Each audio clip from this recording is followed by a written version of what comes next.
Hey there. 1, 2, 3. Let's begin to slow everything down. Wherever you are, sitting, lying down, or maybe curled up in your blanket, take a deep breath in and gently let it out. Feel your shoulders drop. Feel your hands rest. Let your body grow lighter with every breath. The world outside can wait for a little while. This is your time to drift, to imagine, to simply be. Close your eyes if you like. Picture a soft light, warm and quiet, wrapping around you. Let that light calm your thoughts, slow your heartbeat, and soften the day behind you. In a few moments, I'll tell you a story about a man, a promise, and the road that changed everything. It's a story not of anger, but of healing, of how even broken paths can lead us home again. So take one more deep breath in and let it go slowly. When you're ready, we'll begin our story. Just listen and let your mind wander gently through the forest of dreams. Title: The Man Who Fixed the Broken Path. A gentle bedtime story about loss, justice, and redemption. In a quiet town near the edge of Germany's Black Forest, there once lived a man named Erich Heller. He was an engineer, gentle, patient, and known for his love of the outdoors. Every weekend, he would take his only daughter, Lena, hiking on the winding trails that curled through the forest like ribbons of sunlight and shadow. Lena loved those walks more than anything in the world.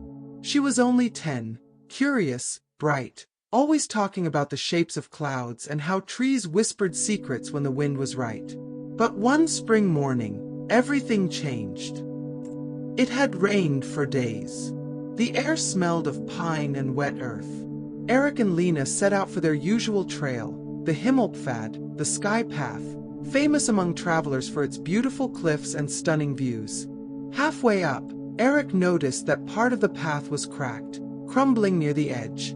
He held Lena's hand tighter. "Stay close," he said softly. She nodded and smiled, brave as always.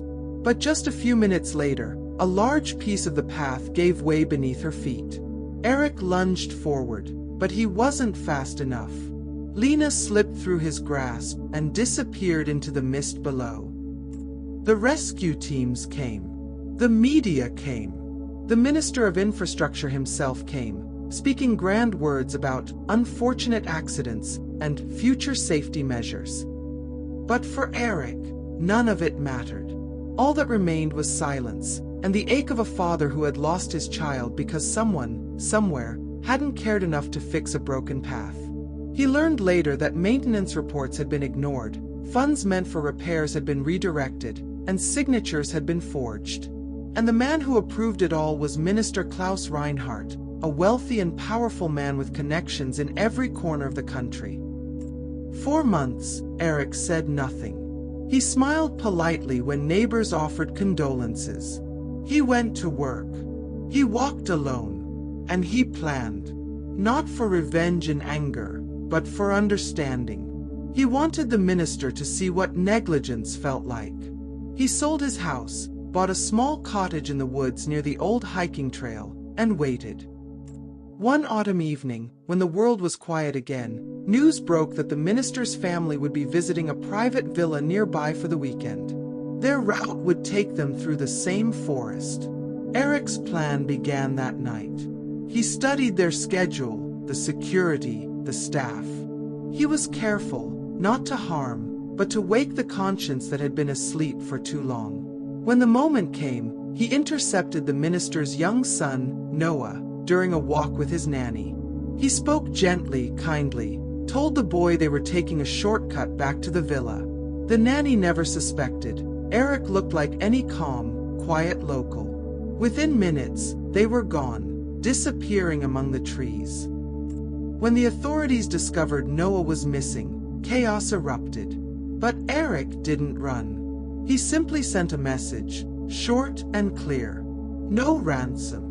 No harm. Bring the minister to me, alone. Hours later, Minister Reinhardt was escorted to Eric's cottage. He entered, trembling, expecting violence. But inside, he found his son sitting safely by the fireplace, eating soup. Eric was sitting beside him, quiet, tired, but calm. "Your son is safe," Eric said. "I didn't bring you here for revenge. I brought you here to understand." The minister's voice shook. "Who are you?" Eric showed him a small photograph, a girl smiling in the sunlight, her hair blowing in the wind. "My daughter," he said softly. "She died on your trail. The sky path." The minister's eyes widened, he remembered. The news, the investigation, the reports that had been quietly closed. Eric continued. "She fell because the path was broken. I found reports, letters, warnings, all ignored under your watch. You spoke of progress, but you never came to see the road yourself."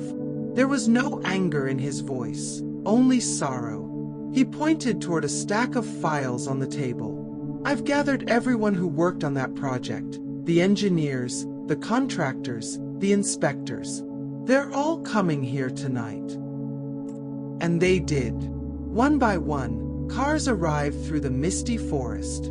Inside that small cottage, a group of men and women sat, the people who had once built the sky path. For the first time, they looked at the photographs of the collapsed section, the maintenance logs, the signatures. They realized how carelessness had turned into tragedy. The minister, pale and shaken, stood in silence.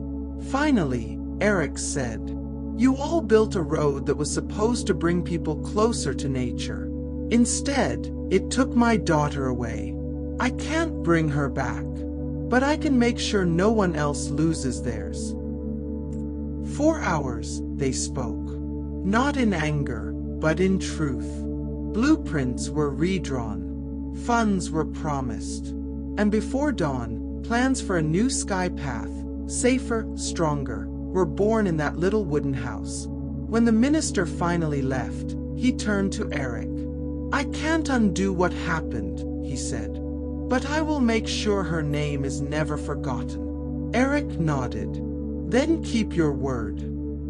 Months later, a new sign appeared at the start of the sky path. It read, "Lena's Way, built with love, rebuilt with care." The trail reopened with guardrails, warning signs, and smooth stones where cracks once were. Hikers stopped to read Lena's story, a reminder that every path, like every life, deserves attention. Eric never sought fame. He lived quietly near the forest, tending to wildflowers that grew along the road. Sometimes, he would see children walking hand in hand with their parents, laughing the way Lena once did. And though the ache in his heart never vanished, something inside him finally rested. When night fell, the forest whispered again. The trees rustled softly, as if carrying a secret through the leaves. That sometimes, even broken paths can be rebuilt, and even pain can lead to purpose. And far away, under the silver moon, Eric looked up and smiled, because somewhere above the treetops, he knew his daughter was smiling too. When we forget to care, others suffer. But when we listen, rebuild, and take responsibility, even the deepest loss can lead to healing, for everyone.